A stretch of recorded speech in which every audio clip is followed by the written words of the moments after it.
1000 ఎకరాలు ఉంది ప్రభుత్వాన్ని. మూసీలు ఉన్న పేదోళ్ళందరికీ తలా 150 గజాలు చేసి ఇచ్చి ఇందిరమ్మ ఇల్లు కట్టిద్దాం. రాండి సన్నాసులారా, ముందుకు రాండి, పేదోళ్ళు కట్టిద్దాం. ఎవరైతే నమ్మి మోసపోయి కట్టుకున్నారో వాళ్ళ ఇల్లు కట్టడానికి ఎంతైందో నష్టపరిహారం ఇద్దాం, ప్రభుత్వం ఖజానా నుంచి పంచుదాం. రాండి, అందరం కూర్చొని పంచుదాం ఒకటే వేదిక మీద. ఇవాళ ఈ ప్రాంతంలో ఎంపీ ఆయన మాట్లాడుతుండు. ఇక ఆయన గురించి నేను ఎక్కువ మాట్లాడదలుచుకోలే, కానీ ఆయనకు బాధ్యత లేదా? ఎంపీకి గెలిచినావు కదా, మోడీ దగ్గర నుంచి ఏం తెస్తావు తీసుకురా. గుజరాత్లో అహ్మదాబాద్లో సబర్మతి రివర్ ఫ్రంట్ నరేంద్ర మోడీ కట్టుకోవచ్చు అంట, కానీ నరేంద్ర మోడీకి ఊడిగం చేస్తాడంటేనే కానీ మూసీ రివర్ ఫ్రంట్ మాత్రం తెలంగాణలో కట్టొద్దంట. ఏమేమో ఇది? ఇక్కడ ఉన్న ప్రజలే కాదు, నువ్వు కూడా బతకనీకి వచ్చినోనివే.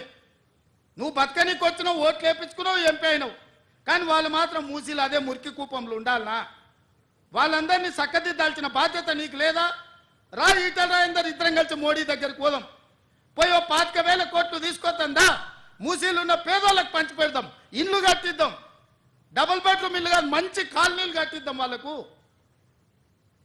40 లక్షల కోట్ల బడ్జెట్ ఉంది కదా మోడీ దగ్గర.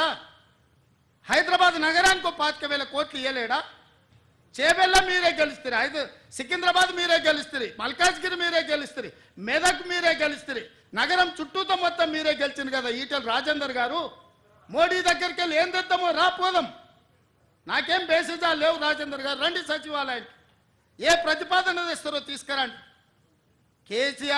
కేటీఆర్ హరీష్ రావు మొదటి రోజు మాట్లాడతారు, తెల్లారా జిరాక్స్ కాపీ తీసుకొని ఈటల రాజేందర్ మాట్లాడతారు. ఏందా ఈ భాగవతం? ఏమనికి అర్థమైతే లేదా? 10 ఏళ్ళు వాళ్ళతో మంత్రుండి నువ్వేం వెలుగబెట్టినావు తెలంగాణ సమాజం గమనిస్తలేదా? గౌరవం పెట్టుకోండి రాజేందర్ గారు. మీరు మిమ్మల్ని గౌరవించాలనే మేము అనుకుంటున్నాం, కానీ మీరు ఆ గౌరవం నిలబెట్టుకునే పరిస్థితి లేదు. మీరు పార్టీ మారినరు, వేరే పార్టీ ఎంపీ అయినరు, కానీ పాత వాసన మాత్రం మీకు పోతలేదు. ఆ గత్తర వాసన అట్లనే మీతో కొడుతుంది, గత్తు వాసన. నేను ఇవాళ సూటిగా వారికి సూచన చేస్తున్న ఈటల రాజేందర్ గారికి, మూసీ పరివాహక ప్రాంతంలో ఉన్న పేదలకు ఇళ్ల పట్టాలతో పాటు ప్రధానమంత్రి ఆవాస్ యోజనలో ఇల్లు కట్టిద్దాం. మీరు రాండి, నరేంద్ర మోడీ దగ్గరికి వెళ్దాం, నేను వస్తా, నా మంత్రివర్గాన్ని మొత్తం తీసుకొని వస్తా. మాకేం బేసిజాలు లేవు నరేంద్ర మోడీ గారిని కలవడానికి. వారు ఈ దేశానికి ప్రధానమంత్రి. మనం లక్షల కోట్ల రూపాయల కేంద్రానికి పన్నులు కట్టినాం, 25,000 కోట్లు ఆయన దగ్గర తీసుకొద్దాం, మీరు రండి. అదేవిధంగా హరీష్ కేటీఆర్ కూడా నేను చెప్తున్నా, మీరు ప్రతిపక్షం అంటారు కదా, రండి సచివాలయం 4 రోజులు కానీ లేవకుండా కూర్చుందాం, చర్చ చేద్దాం. చెరువులు ఆక్రమించుకున్నవాడు ఎవడు? చెరువులు ఆక్రమించుకున్న వాళ్ళు ఎవరు?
ఈరోజు నేను సూటిగా బీఆర్ఎస్ బీజేపీ నాయకులకు ప్రజాప్రతినిధులకు సూచన చేస్తున్నా. మీరు రండి, హైదరాబాద్ మహానగరంలో ఉన్న చెరువుల లెక్క తీద్దాం.